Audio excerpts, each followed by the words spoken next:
अनुराधा वैदिक एस्ट्रोलॉजी में आप सबका अभिनंदन। आज हम बात करेंगे विवाह के एक सूत्र पर। यूँ तो क्लासिक्स में विवाह पर, डिवोर्स पर, मल्टीपल मैरिजेस पर और लव मैरिज पर बहुत सारे सूत्र दिए गए हैं, लेकिन आज हम लव मैरिज के बस एक सूत्र, जो एक बेसिक सूत्र है, उस पर बात करेंगे। लेकिन उससे पहले आप सबका धन्यवाद कि आपने हमारे YouTube और Spotify चैनल्स को लाइक, शेयर, सब्सक्राइब किया और आपने वहाँ अपने कमेंट्स और सुझाव लिखे। यदि आपने हमें लाइक, शेयर, सब्सक्राइब नहीं किया है तो याद से करें और अपने सुझाव भी दें और बेल आइकन भी याद से दबाएं ताकि आपको अपडेट्स निरंतर मिलती रहें। चलिए हम बात करते हैं लव मैरिज पर, लेकिन उससे पहले हमें अपने कारकत्व ध्यान से देखने चाहिए और याद रहने चाहिए, क्योंकि यदि कारकत्व याद हैं तो कोई भी प्रेडिक्शन हम आराम से कर सकते हैं। जैसे कि एक सिंपल सूत्र जो मैंने बहुत से चार्ट्स पे लगा के देखा है और बहुत अच्छे रिजल्ट्स देता है। तो क्या रिजल्ट्स, क्या सूत्र हैं? सबसे पहले कारक ऑफ मैरिज क्या है? शुक्र। शुक्र आपको बताता है कि वो किस तरह का आपका मैरिज हो सकता है। फिर हम देखते हैं अट्रैक्शन या काम, उसका कारक कौन हुआ? मंगल, जो कि आपके ऊर्जा वाला ग्रह है।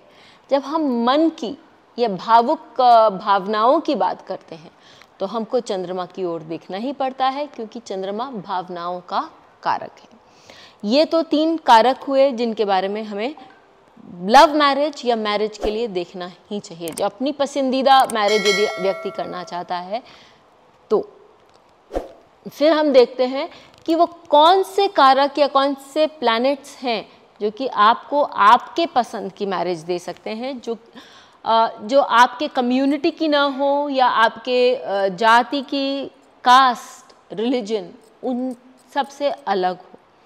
तो शनि जो है वो पृथकवाद दिखाता है और साथ ही राहु भी डिफरेंट दिखाता है, जो आपका है उससे कहीं अलग, विजातीय जो लोग बोल सकते हैं, हम वो भी बोल सकते हैं। तो ऐसी स्थिति में यदि राहु और शनि इन तीनों कारक को इन्फ्लुएंस करते हैं पीएसी से, पोजीशन से, एस्पेक्ट से या कंजंक्शन से, ऐसी स्थिति में हम कह सकते हैं कि इस व्यक्ति का लव मैरिज होगा और उसकी जो मैरिज होगी अपनी जाति से, धर्म से, अपने कास्ट से, वो दूसरी से होगी। चलिए इसी संदर्भ में हम 2 चार्ट्स ले लेते हैं। सबसे पहले इंदिरा गांधी का चार्ट लेंगे और फिर हम लेंगे अजय देवगन का चार्ट। तो इंदिरा गांधी के चार्ट में हमने देखा कि जो लग्न है वो कर्क लग्न है और कर्क लग्न पर ही शनि विद्यमान है। कर्क लग्न वालों के लिए शनि सप्तम भाव का स्वामी हो जाता है, तो शनि सप्तम भाव को दृष्ट तो करता ही है, लेकिन यहाँ मज़े की बात यह है कि शनि और चंद्रमा में राशि परिवर्तन है। तो लग्नेश सप्तम भाव पे और सप्तम मेष लग्न पर गए हैं और आपस में इनका परस्पर संबंध 2 तरीके से बहुत स्ट्रॉन्ग संबंध दिखा रहा है। फिर हम देखते हैं मंगल जो द्वितीय भाव सिंह राशि में विद्यमान है, उनको राहु धनु राशि से अपनी 9वीं दृष्टि से दृष्ट कर रहे हैं। इस राहु के साथ वहाँ शुक्र भी विद्यमान है। तो ऐसी स्थिति में हम कह सकते हैं कि शनि चंद्रमा को प्रभावित कर रहे हैं और राहु मंगल और शुक्र को। व्यक्ति का विवाह अपने जाति से, अपने कुल अनुसार नहीं होगा और कहीं दूर किसी अन्य जाति से होगा। और हम जानते हैं कि ऐसा ही हुआ, उन्होंने फिरोज गांधी से विवाह किया जो कि उनके जाति या धर्म के नहीं थे। अब हम लोग ले लेते हैं चार्ट अजय देवगन का।